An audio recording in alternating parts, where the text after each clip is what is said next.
All ಹೇಗಿದ್ದೀರಾ ಎಲ್ಲರೂ ಚೆನ್ನಾಗಿದ್ದೀರಾ welcome back to my YouTube channel Varamahalakshmi ಹಬ್ಬ ಬಂತಲ್ವಾ ಎಲ್ಲ ಸ್ಯಾರೀಸ್ ಆ್ಯಂಡ್ ಒಂದು ಸ್ವಲ್ಪ ಸ್ಯಾರೀಸ್ನ ಶಾಪಿಂಗ್ ಮಾಡ್ಕೊಂಡು ಬರೋಣ ಅಂತ ಹೋಗ್ತಾ ಇದ್ದೀನಿ ಬನ್ನಿ ಸನ್ನಿ ಸ್ಕೂಲಿಗೆ ಕಳಿಸ್ಬಿಟ್ಟಿದ್ದೀನಿ ಫಸ್ಟ್ ಟೈಮ್ ಸನ್ನಿನ ಬಿಟ್ಟು ಹೊರಗಡೆ ಹೋಗ್ತಾ ಇರೋದು ನಾನು ಹಾಗಾಗಿ ನೀವು ಶಾಪಿಂಗ್ ಎಲ್ಲ ಏನೇನು ತೊಗೊತೀನಿ ಎಲ್ಲನೂ ವಿಡಿಯೋ ಮಾಡ್ಕೊಳ್ಳೋಣ ಅಂಥೇಳಿ ಲಾಕಲ್ಲಿ ಶೇರ್ ಮಾಡ್ಕೊಳ್ಳೋಣ ಅಂಥೇಳಿ ವಿಡಿಯೋ ಮಾಡ್ತಾ ಇದ್ದೀನಿ ಆ್ಯಂಡ್ ಇವತ್ತು 10 ಗಂಟೆ ಟೈಮ್ ಆಗಿದೆ ಗುರುವಾರ ಪೂಜೆ ಕೂಡ ಎಲ್ಲ ಕಂಪ್ಲೀಟ್ ಆಗಿದೆ ನೆಕ್ಸ್ಟ್ ಹೊರಗಡೆ ಹೋಗಿ ಬರೋದು ಒಂದೇ ಬಾಕಿ ನೋಡಿ ಹಾಗಾಗಿ ಹೊರಡೋಣ ಬನ್ನಿ ಇನ್ನೂ ರೆಡಿ ಆಗಿಲ್ಲ ನೋಡಿ ರೆಡಿ ಆಗ್ತಾನೆ ವಿಡಿಯೋ ಮಾಡ್ಕೊತಾ ಇದ್ದೀನಿ ಲೇಟ್ ಆಗಿಬಿಟ್ಟಿದೆ ಅಂತ ಹೇಳ್ಬಿಟ್ಟು ಬನ್ನಿ ಹೊರಡೋಣ ಹೋಗ್ತಿದ್ವಿ ಒಂದು 11 ಗಂಟೆ ಎಲ್ಲ ಆಯಿತು ನಾವು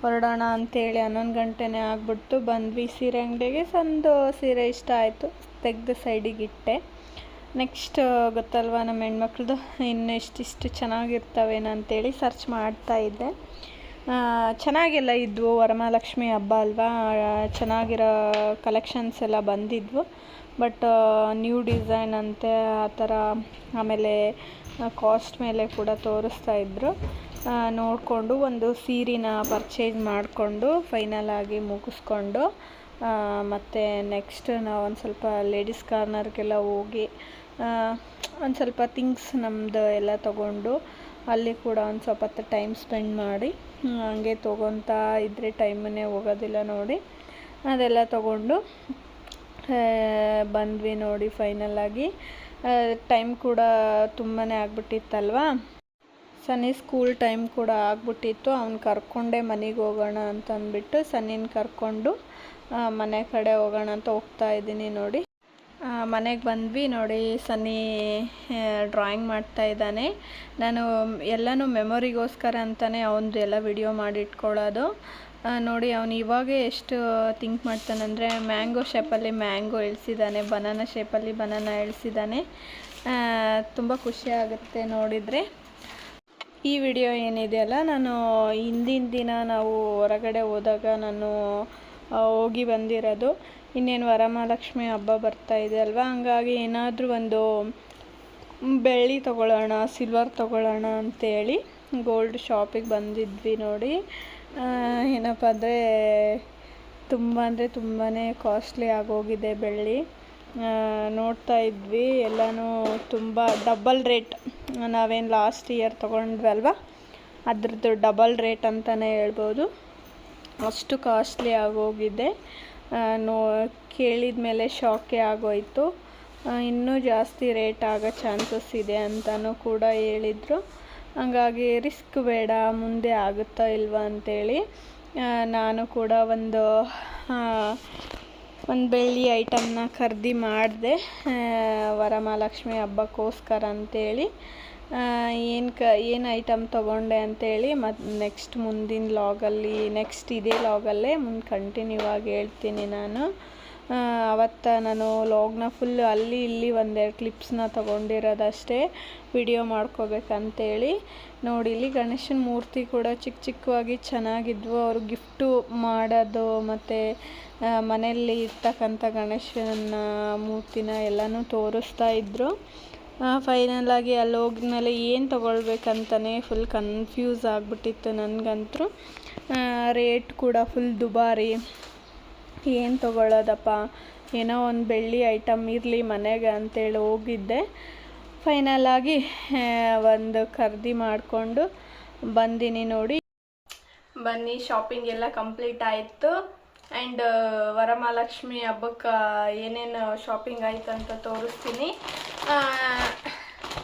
ನಾನು ಬೆಳ್ಳಿ ತೊಗೊಂಡಿದ್ದೀನಿ ಅಂತ ಹೇಳಿದ್ದೆ ಬಟ್ ಏನು ತೊಗೊಂಡಿದ್ದೀನಿ ಅಂತ ಹೇಳಿರಲಿಲ್ಲ ಅಲ್ವಾ ಏನು ತೊಗೊಂಡಿದ್ದೀನಿ ಅಂತಲೂ ತೋರಿಸ್ತೀನಿ ಇನ್ನು ಇವಾಗ ಹೇಳ್ಬೇಕಂದ್ರೆ ಸಿಲ್ವರ್ ಅಂತೂ ತುಂಬಾ ಕಾಸ್ಟ್ಲಿ ಆಗೋಗಿದೆ ಮುಂಚೆ ತೊಗೊಂಡಿರೋರು ಏನು ಪ್ಲ್ಯಾನ್ ಮಾಡಿ ತೊಗೊಂಡಿದ್ದೀರಲ್ಲ ತುಂಬ ಲಕ್ಕಿ ಪರ್ಸನ್ ಅಂತಲೇ ಹೇಳ್ಬೋದು ಇವಾಗಿಂದು ರೇಟಿಗೆ ಬೆಳ್ಳಿನೂ ಕಾಸ್ಟ್ಲಿನೇ ಗೋಲ್ಡೂ ಕಾಸ್ಟ್ಲಿನೇ ಆಗೋಗ್ಬಿಟ್ಟಿದೆ ನೋಡಿ ನನಗಂತೂ ತೊಗೊಳ್ಳಿಕ್ಕೆ ಇಷ್ಟನೂ ಇರಲಿಲ್ಲ ಬಟ್ ಮುಂದೇನೂ ಜಾಸ್ತಿ ಆಗ್ಬೋದಲ್ಲ ಅನ್ನೋ ರೀಸನ್ಗೆ ನಾನು ಇವಾಗಲೇ ತೊಗೊಂಡ್ಬಿಟ್ಟೆ ಮುಂದೆ ಇದ್ರಕ್ಕಿಂತ ಜಾಸ್ತಿ ಆದರೆ ಬಂಗಾರದ ಲೆವೆಲ್ಲಿಗೆ ಹೋಗೋ ಚಾನ್ಸಸ್ ಇದೆ ಅಂತಲೇ ಹೇಳ್ತಿದ್ರು.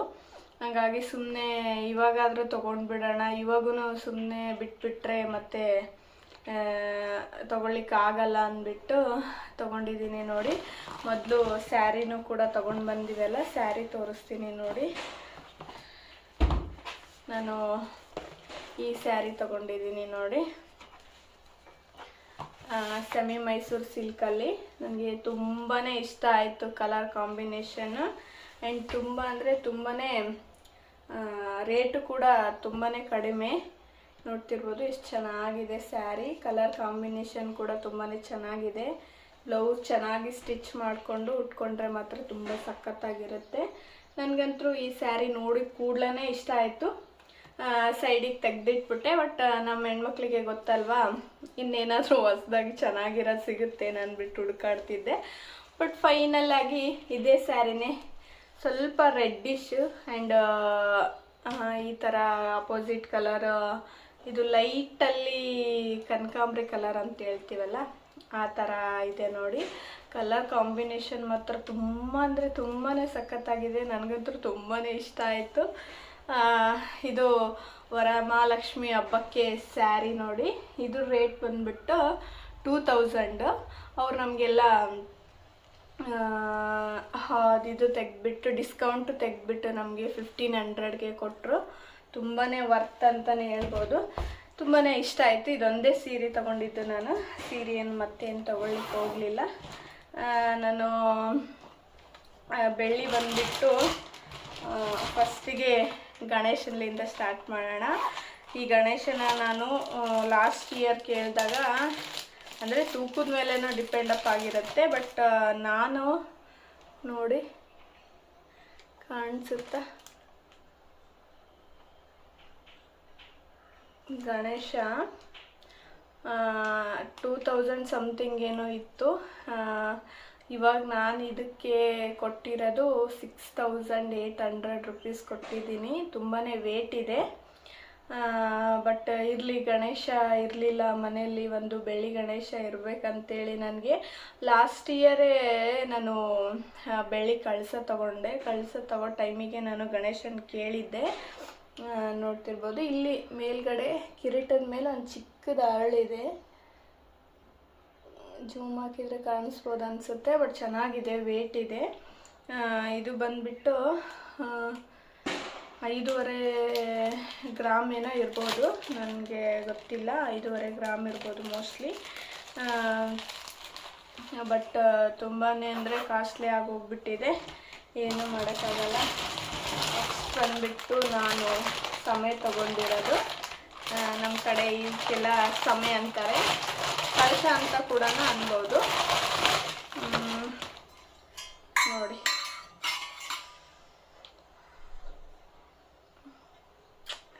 ಡಿಸೈನ್ ಏನು ತೊಗೊಂಡಿಲ್ಲ, ತೊಳೆಯಬೇಕಾದ್ರೆ ಪ್ರಾಬ್ಲಮ್ ಆಗ್ಬಿಡುತ್ತೆ ಅಂದ್ಬಿಟ್ಟು ಪ್ಲೇನ್ ತೊಗೊಂಡಿದ್ದೀನಿ. ಬಟ್ ಇದು ಬಂದು 325 ಗ್ರಾಮ್ ಇದೆ ನೋಡಿ, 325 ಗ್ರಾಮ್. ನಮಗೆ ಇದ್ರ ಬಿಲ್ 43,000 ಆಯಿತು. ತುಂಬಾ ಕಾಸ್ಟ್ಲಿ.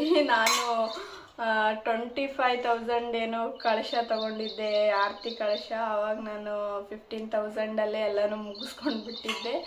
ಇವಾಗ ಸೇಮ್ ರೇಟೇ, ಅಂದರೆ ಒಂದು 20,000 ಆಗ್ತಿತ್ತೇನೋ ಲಾಸ್ಟ್ ಇಯರ್ ತೊಗೊಂಡ್ರೆ. ಹಾಗೆ ನೋಡಿ ಇವಾಗ 43,000 ಆಗ್ಬಿಡ್ತು. ಪರವಾಗಿಲ್ಲ. ನೆಕ್ಸ್ಟ್ ಇದಕ್ಕಿಂತ ಜಾಸ್ತಿ ಆಗುತ್ತೆ ಅಂತ. ಇವಾಗ ಯಾರ್ಯಾರು ಬೆಳ್ಳಿ ತೊಗೋಬೇಕು ಅಂದ್ಕೊಂಡಿದ್ದೀರಾ, ಇವಾಗ ಇನ್ವೆಸ್ಟ್ ಮಾಡಿ ತೊಗೊಂಡ್ಬಿಡಿ, ನೆಕ್ಸ್ಟ್ ಆಗಲ್ಲ. ಹಂಗಾಗ್ಬಿಟ್ಟು ಅಂದರೆ ಕಮ್ಮಿ ಆಗೋ ಚಾನ್ಸಸ್ ತುಂಬಾ ಕಡಿಮೆ ಅಂತ ಹೇಳಿದರು ಗೋಲ್ಡ್ ಶಾಪ್ ಅವರು. ಯಾಕಂದರೆ ಬಿಸ್ನೆಸ್ಸಿಗೆಲ್ಲ ಬೆಳ್ಳಿ ಯೂಸ್ ಮಾಡ್ತಾ ಇದ್ದಾರಂತ, ಸಿಲ್ವರ್ ಹಾಕಿ. ಹಂಗಾಗಿ ಫುಲ್ ಡಿಮ್ಯಾಂಡಲ್ಲಿದೆ ಅಂತ ಬೆಳ್ಳಿ, ಸಿಲ್ವರು. ಹಂಗಾಗಿ ಕಡಿಮೆ ಆಗೋ ಚಾನ್ಸಸ್ ಅಂತೂ ಇಲ್ಲ, ಜಾಸ್ತಿನೇ ಆಗುತ್ತೆ ಅಂತ ಹೇಳ್ತಾಯಿದ್ರು. ಹಂಗಾಗಿ ತಗೊಂಡ್ಬಿಟ್ಟೆ. ಬೇಡ ಅಂದ್ಕೊಂಡೆ, ನೋಡೋಣ ನೆಕ್ಸ್ಟ್ ಇಯರ್ ಅಂತೇಳಿ. But next year bad luck ಇನ್ನೂ ಜಾಸ್ತಿ ಆಗಿಬಿಟ್ರೆ ಅಂತೂ ಚಾನ್ಸೇ ಇಲ್ಲ ತೊಗೊಳ್ಳಿಕ್ಕೆ ಅಂತೇಳ್ಬಿಟ್ಟು ಇವಾಗೆ ತೊಗೊಂಡ್ಬಿಟ್ಟೆ. ಒಂಥರ ಫುಲ್ ಖುಷಿ ಆಗ್ತಾ ಇದೆ. ಒಂಥರ ಲಾಸ್ಟ್ ಇಯರೇ ತೊಗೋಬೋದಾಗಿತ್ತಲ್ಲಪ್ಪ, ಒಂದು 20,000ಗೆಲ್ಲ ಬಂದುಬಿಡ್ತಿತ್ತಲ್ಲ ಅಂತಲೂ ಫೀಲ್ ಆಯಿತು. ಬಟ್ ಲಾಸ್ಟ್ ಇಯರ್ ನಾನು ಅಂದರೆ ನಾವು ವರಮಹಾಲಕ್ಷ್ಮಿ ಹಬ್ಬಕ್ಕೆ ಕಂಪಲ್ಸರಿ ಏನಾದರೂ ಒಂದು ತೊಗೊತೀನಿ. ಇವಾಗ ನನ್ನ ಮದುವೆ ಆಗಿ 4 ಇಯರ್ಸಲ್ಲಿ ನಾನು ಮೊದಲಿಗೆ ಬೆಳ್ಳಿ ಕಳಸ ಆ್ಯಂಡ್ ಬೆಳ್ಳಿ ಮೂರ್ತಿ ಎಲ್ಲ ತೊಗೊಂಡಿದ್ದೆ. ಲಾಸ್ಟ್ ಇಯರ್ ಲಕ್ಷ್ಮಿಗೆ ಗೋಲ್ಡ್ ತಾಳಿ ತೊಗೊಂಡಿದ್ದೆ. ಲಾಸ್ಟ್ ಇಯರ್ ಬೆಳ್ಳಿ ಸಮೇನೆ ತೊಗೋಬೇಕು ಅಂದ್ಕೊಂಡಿದ್ದೆ. ಬಟ್ ನಾನು ಕಲೆಕ್ಟ್ ಮಾಡಿದ್ದು ಬಜೆಟ್ ಅದು ಸ್ವಲ್ಪ ಕಡಿಮೆ ಇತ್ತು. ಹಂಗಾಗಿ ಒಂದು 6,000 ಕೊಟ್ಟು ಚಿಕ್ಕ ಪುಟ್ಟ ತಾಳಿ ಬರುತ್ತಲ್ವ ಲಕ್ಷ್ಮಿಗೆ, ಅವು ತೊಗೊಂಡಿದ್ದೆ. ಇಷ್ಟೆಲ್ಲ ರೇಟು ಓಕೆ, ಮುಂದಿನ ವರ್ಷ ತೊಗೊಂಡ್ರಾಯ್ತು. ಬೆಳ್ಳಿ ಇಷ್ಟೆಲ್ಲ ಯಾರು ಕೂಡ ಎಕ್ಸೆಪ್ಟ್ ಮಾಡಿರಂಗಿಲ್ಲ. ನಾನು ಕೂಡ ಹಂಗೆ ಅಂದ್ಕೊಂಡಿದ್ದೆ, ನೆಕ್ಸ್ಟ್ ಇಯರ್ ತೊಗೊಂಡ್ರಾಯ್ತು ಬಿಡು, ಅದೇನೊಂದು 20,000 ಆಗ್ಬೋದಲ್ಲ ಅಷ್ಟೇ ಅಂತೇಳಿ ಅಂದ್ಬಿಟ್ಟು ತೊಗೊಂಡೆ. ಬಟ್ ಅಂದ್ಕೊಂಡಿದ್ದೆ, ಬಟ್ ಅದು ಫುಲ್ಲು ಇಷ್ಟೆಲ್ಲ ಆಗ್ಬಿಟ್ಟಿದೆ ರೇಟ್. ಎನಿವೇ ತೊಗೊಂಡಿದ್ದೀನಿ ಫೈನಲ್ ಆಗಿ. ಯಾವ ಥರ ಇದ್ದಾವೆ ಅಂತೇಳಿ ಕಮೆಂಟ್ ಹಾಕಿ, ಚೆನ್ನಾಗಿದ್ದಾವ ಚೆನ್ನಾಗಿಲ್ವಾ ಅಂತೇಳಿ. ನೋಡಿ, ಸಿಂಪಲ್ ಡಿಸೈನ್ ಕಾಣಿಸ್ತಿರ್ಬೋದು ನಿಮಗೆ. ನಾನು ಜಾಸ್ತಿ ಡಿಸೈನಲ್ಲಿ ತೊಗೊಂಡಿಲ್ಲ, ಯಾಕಂದರೆ ಬೆಳ್ಳಿ ಉಜ್ಜಬೇಕಾದ್ರೆ ಏನು ಕಲೆಗಳು ಕುಂತ್ಕೊಂಡು ಬಿಡುತ್ತೆ ಸುಮ್ಮನೆ ಅಂತೇಳಿ ನಾನು ಸುಮ್ಮನೆ ಸಿಂಪಲ್ ಡಿಸೈನಲ್ಲಿ ತೊಗೊಂಡಿದ್ದೀನಿ. ನೋಡಿ, ನನಗಂತೂ ತುಂಬಾ ಇಷ್ಟ ಆಯಿತು. ಇದಕ್ಕಿಂತ ಚಿಕ್ಕವೂ ಇದ್ವು, ದೊಡ್ಡವೂ ಇದ್ವು. ಅದನ್ನು ಹೇಳಬೇಕು, 15,000ಲಿಂದನೇ ಸಮಯ ಸ್ಟಾರ್ಟ್ ಆಗುತ್ತೆ. ಆದರೆ 15,000 ಅಂದರೆ ಇವಾಗ ನಾನು ಏನು ತೋರಿಸ್ತಿದ್ದೀನಲ್ವ ಆ ಸೈಜಲ್ಲಿರುತ್ತೆ. ಒಂದು ಗೇನ್ ಸೈಜಲ್ಲಿ ಅದು 15,000, ಅಂದರೆ ಗ್ರಾಮ್ ಲೆಕ್ಕದಾಗ ಬರುತ್ತೆ ಬಿಡಿ. ಅಂದರೆ ನಾನು ಸೈಜ್ ಹೇಳ್ತಾ ಇದ್ದೀನಿ. ಒಂದು 15,000ಲಿಂದ 23,000, ಆಮೇಲೆ 1,00,000 2,00,000 ಎಲ್ಲ ತನಕ ಇದೆ, ನಿಮಗೂ ಗೊತ್ತಿರ್ಬೋದು. ಬಟ್ ನನಗೆ ಈ ಕಡೆ ಫುಲ್ ದೊಡ್ಡದೂ ಇಷ್ಟ ಇದ್ದಿದ್ದಿಲ್ಲ. ಸಣ್ಣದು ಅಂದರೆ ಏನಾಗ್ಬಿಡುತ್ತೆ ಅಂದರೆ ನಮ್ಮ ಹೆಣ್ಮಕ್ಳಿಗೆ ಚಿಕ್ಕದೈತಲ್ವಾ, ನೆಕ್ಸ್ಟ್ ಇಯರ್ ಇನ್ನೊಂದು ದೊಡ್ಡ ತೊಗೊಳ್ಳೋಣ ಆ ಥರ ಫೀಲ್ ಆಗುತ್ತಲ್ವ. ಇನ್ವೆಸ್ಟ್ ಮಾಡ್ತಾ ಇದ್ದೀನಿ, ದೊಡ್ಡದಾಗೆ ತೊಗೊಂಡ್ಬಿಡೋಣ. ಅಂದರೆ ಫುಲ್ ದೊಡ್ಡದೂನಿಲ್ಲ, ಫುಲ್ ಚಿಕ್ಕದೂನಿಲ್ಲ, ಮೀಡಿಯಮ್ ಸೈಜಲ್ಲಿ. ಮನೇಲಿ ಏನು ಕಳಶ ಇರ್ತಾವಲ್ವ ಸಮಯ ಆ ಥರ ಇದ್ದಾವೆ. 43,000 ಆಯಿತು. ನೆಕ್ಸ್ಟ್ ಇದಕ್ಕೆ 6,000 ಆಯಿತು. 6,800 ಆಯಿತು. ಟೋಟಲಾಗಿ ಒಂದು 48,000 ಏನೋ ಆಗಿರ್ಬೋದು. ಬಿಲ್ ನನ್ನ ಹತ್ರ ಇಲ್ಲ, ನಮ್ಮ ಹಸ್ಬೆಂಡ್ ಹತ್ರ ಇಟ್ಕೊಂಡಿದ್ದಾರೆ, ಹಾಗಾಗಿ ಬಿಲ್ ತೋರ್ಸೋಕೆ ಆಗ್ತಾ ಇಲ್ಲ. ಫೈನಲಾಗಿ ತೊಗೊಂಡೆ. ಇದನ್ನು ಯಾವ ಥರ ಇದ್ದಾವೆ ಅಂತೇಳಿ ಕಮೆಂಟ್ ಬಾಕ್ಸಲ್ಲಿ ಕಮೆಂಟ್ ಹಾಕಿ. ಈ ಥರ ನಿಮಗೂ ಏನಾದರೂ ತೊಗೊಂಡಾಗ ಖುಷಿ ಹಂಚ್ಕೋಬೇಕು. ಇವಾಗ ಏನಪ್ಪ ಅಂತಂದರೆ ನಾವು ನಮ್ಮದಂತ ಫ್ಯಾಮ್ಲಿ ಮಾಡಿಕೊಂಡು ನಾವೇ ಇನ್ನೂ ಚಿಕ್ಕವ್ರು ಇರ್ತೀವಲ್ವ, ನಮ್ಮದೇ ಏನೋ ಓನು ನಾವು ಕಲೆಕ್ಟ್ ಮಾಡಿದ ದುಡ್ಡಲ್ಲಿ ತೊಗೊಂಡಿರೋದು ಖುಷಿ ತುಂಬಾ ಇರುತ್ತೆ. ನಾನು ಕೂಡ ಹಾಕಿದ ದುಡ್ಡು ಏನೋ ಒಂಥರ ಖುಷಿ ಅಲ್ವಾ, ಹಂಗಾಗಿ ತುಂಬಾ ಖುಷಿ ಆಗ್ತಾಯಿದೆ. ಐ ಹೋಪ್ ನಿಮಗೆ ಈ ಲಾಗ್ ಇಷ್ಟ ಆಗಿರುತ್ತೆ ಅಂದ್ಕೊಂಡಿದ್ದೀನಿ. ನೆಕ್ಸ್ಟ್ ಈ ಲಾಗಲ್ಲೇ ನಾನು ಲಾಸ್ಟ್ ಟೈಮಲ್ಲಿ ಬೇಸನ್ ಉಂಡಿ ರೆಸಿಪಿ ತೋರಿಸ್ತೀನಿ ಅಂತ ಹೇಳಿದ್ನಲ್ವ, ಅದು ಸ್ವಲ್ಪ ಲಾಗ್ ಲೆಂದಿ ಆಯ್ತು ಅಂದ್ಕೊತೀನಿ. ಹಂಗಾಗಿ ನಾನು ಅಲ್ಲಿಗೆ ಸ್ಟಾಪ್ ಮಾಡಿಬಿಟ್ಟೆ. ಹಾಗಾಗಿ ಈ ಲಾಗಲ್ಲಿ ತೋರಿಸ್ಬೇಕು ಅಂದ್ಕೊಂಡಿದ್ದೀನಿ. ಅದನ್ನು ಕೂಡ ನೋಡಿ, ಎಲ್ಲೂ ಸ್ಕಿಪ್ ಮಾಡಿದೆ ಈ ವಿಡಿಯೋನ ನೋಡಿ ಅಂತ ಹೇಳ್ತೀನಿ. ಬನ್ನಿ, ಬೇಸನ್ ಉಂಡಿ ರೆಸಿಪಿ ಕೂಡ ನಿಮಗೆ ಶೇರ್ ಮಾಡ್ಕೊತೀನಿ ನಿಮ್ಮ ಹತ್ರ. ಈ ಬೇಸನ್ ಉಂಡಿಗೆ ಮೇನ್ ಬೇಕಾಗಿರೋದೇ ತುಪ್ಪ. ನೋಡಿ, ತುಪ್ಪ ಇಲ್ಲದೆ ಇದ್ದರೆ ಚೆನ್ನಾಗೇ ಆಗಲ್ಲ ಅಂತಲೇ ಹೇಳ್ಬೋದು. ಮೊದಲಿಗೆ ನಾವು ಇದಕ್ಕೆ ಅಂದರೆ ಏನು ಕ್ವಾಂಟಿಟಿ ಮೇಲೆ ತೊಗೊತಾರಲ್ವ, ಹಂಗಾಗಿ ನಾವು ಒಂದು ಪಾತ್ರೆಯಲ್ಲಿ ಕಡ್ಲೆ ಹಿಟ್ಟನ್ನ ಗಿರಣಿಗೆ ಹಾಕ್ಸ್ಕೊಂಡು ಬಂದು ಇಟ್ಕೊಂಡಿದ್ವಲ್ಲ, ಅದರ ಅರ್ಧ ಪ್ರಮಾಣ ತುಪ್ಪ ತೊಗೊಂಡಿದ್ವಿ. ತುಪ್ಪ ತೊಗೊಂಡು ಹಾಕಿದ ನಂತರ ಅದನ್ನು ಒಂದು ಸ್ವಲ್ಪ ಹೊತ್ತು ಕಾಯಲಿಕ್ಕೆ ಬಿಡಬೇಕು. ಕಾಯ್ದಮೇಲೆ ನಾವೇನು ಕಡ್ಲೆ ಹಿಟ್ಟನ್ನ ಹುರಿದು ಬೀಸ್ಕೊಂಡು ಬಂದಿರ್ತೀವಲ್ವ, ಆ ಕಡ್ಲೆ ಹಿಟ್ಟನ್ನ ತುಪ್ಪದ ಕಡಾಯಿಗೆ ಹಾಕಿ ಚೆನ್ನಾಗಿ ಹುರ್ಕೋಬೇಕು. ಯಾವ ಥರ ಹುರ್ಕೋಬೇಕಂದ್ರೆ ಒಂದು ಮಿನಿಮಮ್ ಒಂದು 1/2 ಅವರ್ ಆದರೂ ಸ್ಮೆಲ್ ಬರೋವರೆಗೂ ಹುರ್ಕೋಬೇಕು. ಗಮ್ ಅಂತ ಸ್ಮೆಲ್ ಬರ್ತಾ ಇರುತ್ತೆ, ಅದಾಗಲೇ ಆವಾಗೇ ನಮಗೆ ಗೊತ್ತಾಗ್ಬಿಡುತ್ತೆ ಇದು ಉಂಡೆ ಯಾವ ಥರ ಆಗುತ್ತೆ ಅಂತ ಹೇಳ್ಬಿಟ್ಟು ಎಲ್ಲ ಹಸಿ ವಾಸನೆ ಹೋಗುವವರೆಗೂ ನಾವು ಚೆನ್ನಾಗಿ ಹುರ್ಕೋಬೇಕು. ಇಲ್ಲೇನೋ ಒಂದು ಸ್ವಲ್ಪ ಎಣ್ಣೆ ಮಿಕ್ಸ್ ಮಾಡ್ತಾ ಇದ್ದಾರೆ ಅತ್ತೆ, ಯಾಕಂದರೆ ಬರೀ ತುಪ್ಪ ಆದರೆ ಗಂಟ್ಲಿಗೆ ಅಂಟ್ಕೋ ಚಾನ್ಸಸ್ ಇರುತ್ತೆ ಅಂದ್ಬಿಟ್ಟು ಸ್ವಲ್ಪ ಎಣ್ಣೆನ ಮಿಕ್ಸ್ ಮಾಡ್ತಾ ಇದ್ದಾರೆ. ಅದು ನೀವು ಹಾಕ್ಕೊಂಡ್ರು ಹಾಕ್ಕೋಬೋದು, ಇಲ್ಲ ಸ್ಕಿಪ್ ಮಾಡಿದ್ರು ಮಾಡ್ಬೋದು. ಮಕ್ಕಳೆಲ್ಲ ತಿಂತಿರ್ತಾರಲ್ವ, ಜಾಸ್ತಿ ತುಪ್ಪನೇ ಬೇಡ ಅಂದ್ಬಿಟ್ಟು ಸ್ವಲ್ಪ ಲೈಟಾಗಿ ಎಣ್ಣೆನ ಕೂಡ ಆ್ಯಡ್ ಮಾಡಿಕೊಂಡ್ರು. ಇಲ್ಲಿ ಅವರು ನೋಡ್ತಿರ್ಬೋದು ಎಷ್ಟು ಚೆನ್ನಾಗಿ ಮೆಲ್ಟ್ ಆಗ್ತಾ ಇದೆ ಅಂದರೆ, ಇದು ಉಂಡೆ ಹೆಂಗಾಗಿತ್ತಂದರೆ ಬಾಯಲ್ಲಿಟ್ಟರೆ ಕರಗ್ತಾ ಇತ್ತು, ಅಷ್ಟು ಚೆನ್ನಾಗಾಗಿತ್ತು. ನನಗಂತೂ ತುಂಬಾ ಇಷ್ಟ ಆಯಿತು. ನೀವು ಕೂಡ ಒಂದು ಸಲ ಮನೇಲಿ ಟ್ರೈ ಮಾಡಿ ನೋಡಿ. ಹಬ್ಬ ಹುಣ್ಣಿಮೆ ದಿನವೇ ಮಾಡಬೇಕಂತ ಏನಿಲ್ಲ, ತಿನ್ನೋಕೆ ಇಷ್ಟ ಇದ್ದರೆ ಸ್ವೀಟ್ಸ್ ಯಾರ್ಯಾರು ಇಷ್ಟಪಡ್ತೀರಲ್ವ ಮಾಡ್ಕೊಂಡು ತಿನ್ನಿ. ಆ್ಯಂಡ್ ದಿಸ್ ಆಫ್ ಸ್ವಲ್ಪ ತಾರಕ್ಕೆ ಬಿಟ್ಬಿಡ್ಬೇಕು ಇದನ್ನ, ಇಷ್ಟ ಆಗೋಣ. ಫುಲ್ ತಣ್ಣಗಾಗ್ಬೇಕಿದು. ಒಂದು ಹಾಫ್ ಆನ್ ಅವರ್, 1 ಅವರ್, 1 ತಾಸವರೆಗೆ ಹಿಂಗೆ ಬಿಟ್ಬಿಡ್ಬೇಕು ಇದನ್ನ.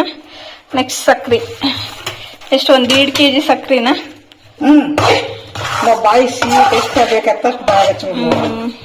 ನಿಮ್ಮ ಕ್ವಾಂಟಿಟಿ ನಿಮ್ಮ ಟೇಸ್ಟಿಗೆ ತಕ್ಕಷ್ಟು ಸಕ್ಕರೆ ಅಂದರೆ ಮಿನಿಮಮ್ 1 kg. ಜಾಸ್ತಿ ತಿಂತೀನಿ ಅಂದ್ರೆ 1.5 kg. ಇಲ್ಲಿ ನೋಡಿ ಗ್ಲಾಸ್ ಪ್ರಕಾರ 1 ಗ್ಲಾಸ್ ಸಕ್ಕರೆ ತಗೊಂಡ್ಬಿಟ್ರೆ ಇದು ಇವಾಗ ಇದಕ್ಕೆ 1 ತೊಗೊಂಡ್ರಲ್ರಿ, ಈಗ ಎಷ್ಟು ಹಾಕ್ಬೇಕ್ರಿ? 1 ಹಾಕ್ಬೇಕು. ಅಲ್ಲ, ಇದಕ್ಕೆ 1 ಹಿಟ್ಟು ತೊಗೊಂಡ್ರೆ 1 ಸಕ್ಕರೆ ಹಾಕ್ಬೇಕು. ಮತ್ತೆ ಇನ್ನ ಅರ್ಧ ತಗೊಂಡ್ವಿಲ್ಲ, ಇನ್ನ ಅರ್ಧ ಕಲಸ್ಬೇಕು. ಅಷ್ಟಕ್ಕೂ ರುಚಿ ಕಡಿಮೆ ಆಯ್ತಂದ್ರೆ ಮತ್ತೆ ಇನ್ನೊಂದ್ ಚೂರು ಅಂದ್ರೆ ಇದ್ರಲ್ಲ ಹಿಟ್ಟು ಎಷ್ಟು ತೊಗೊಂಡಿರ್ತೀರ ಅಷ್ಟು ಸಕ್ಕರೆ ತಗೋಬೇಕು. ನಮ್ ಕಡೆ ಇದಕ್ಕೆ ಬೇಸನ್ ಉಂಡಿ ಅಂತೀವಿ.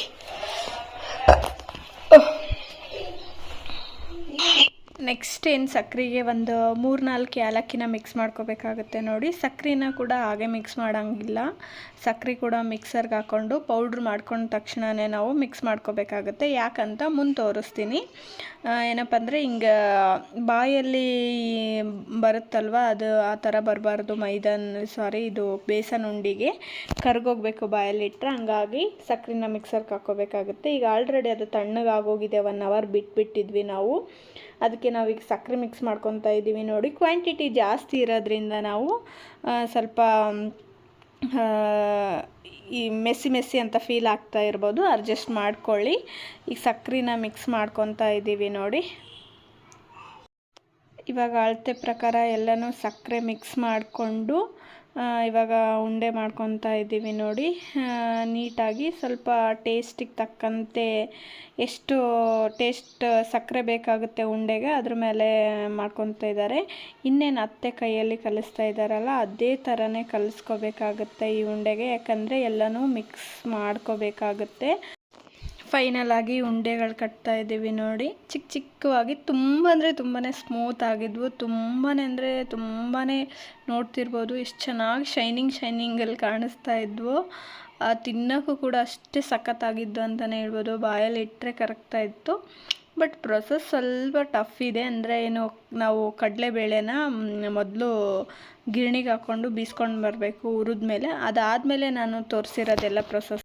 ಐ ಹೋಪ್ ಈ ವಿಡಿಯೋ ನಿಮಗೆ ಇಷ್ಟ ಆಗಿದೆ ಅಂದ್ಕೊತೀನಿ. ಇಷ್ಟ ಆದರೆ ಒಂದು ಲೈಕ್, ಶೇರ್ ಆ್ಯಂಡ್ ಕಮೆಂಟ್ ಮಾಡಿ. Thank you for watching. Love you all.